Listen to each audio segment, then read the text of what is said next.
everybody. I know it's been a while since I recorded. Well, the reason for that is because I actually just moved, and it's been taking me a while to get set up because, well, I've never really moved before, and I have a lot of shit. So, before we get going with this week's episode recap, I've decided to just quickly touch upon everything I've missed and been unable to talk about in the past week in a new little segment for when I do get behind, which I tend to do a lot actually, called The Side Deck. See what I did there? Anyways, first thing, my quick Jurassic World review. It's a 7 out of 10. It's a fun movie. Is it as smart or as clever or as good as the first Jurassic Park? No. Is it better than those god-awful sequels?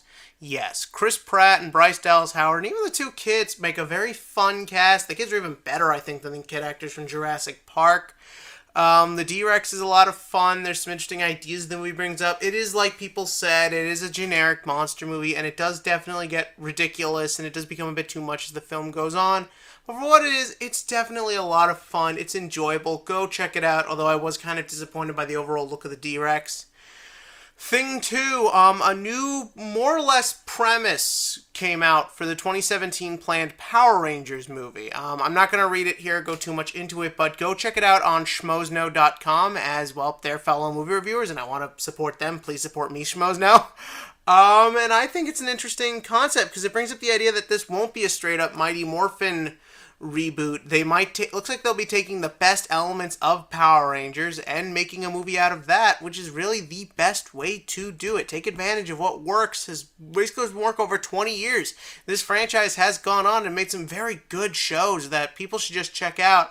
And by taking a lot from what the previous seasons have done and combining it, which just speculating off this, what almost sounds like the potential teaser trailer, I think it's a really good and smart direction to go. And I really did like Project Almanac, so I'm really behind David Israeli. And yes, his comments a few weeks ago on the progression of the film and the script sounded very generic. It's a film that's a year and a half away. What else is he supposed to say? I liked it. I like where this film is going. Go check it out. And finally, yesterday, Donald Trump announced he's running as a Republican candidate for president, and every comedian has made a joke about it. So naturally, should I? Maybe I should.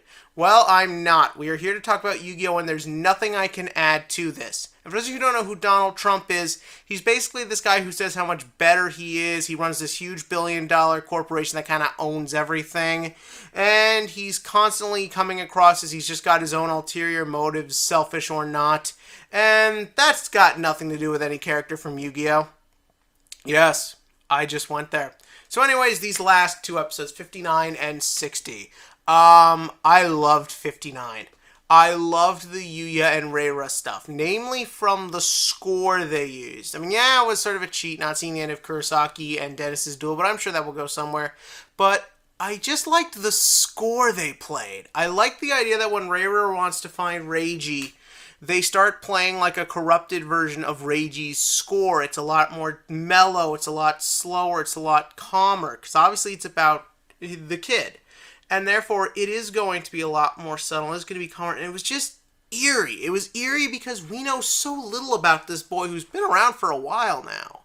And it does make you wonder what the relationship between the two is, or what's going on here. With how much I love Reiji, I am just so fascinated to see anything with this character and where it all could potentially go. So I can't wait to see that. And then when Yuya and Crow duel, they start playing a calmer, smaller version of Yuya's score, showing how Yuya is having an influence on Reira and seeing how Reira can just be a child. Like, I loved seeing all that with the candy and his interactions. This is a fascinating little character. And I just can't wait to see where all this goes. And considering how well everything's been done up until this point with Reiji, you know it's going to be excellent. Not to mention, I'm just going to throw this out there. Crow and Yuya have much more chemistry than Crow, Jack, and Yusei ever did. I always thought Crow was shoehorned in at 5Ds. I've brought this up before and how he just sort of, I thought, created an unbalance in the character division just so they could continue only marketing to boys. But the thing is that Crow bounces off Yuya very good because they both have the same goal. They want to protect children, even if they don't go about it the same way or even realize that it is the same goal. It was fascinating to see them duel. It was fun to watch them bicker about such a silly subject. And it just worked so good because you really do understand both these characters and see how they're on the same page and how they are very similar. They just have to go about things in a very different way, not just due to the fact that in age, but because of just what they've gone through, and it makes both those characters more interesting to watch. And then 60 started. Holy fuck, was that bad.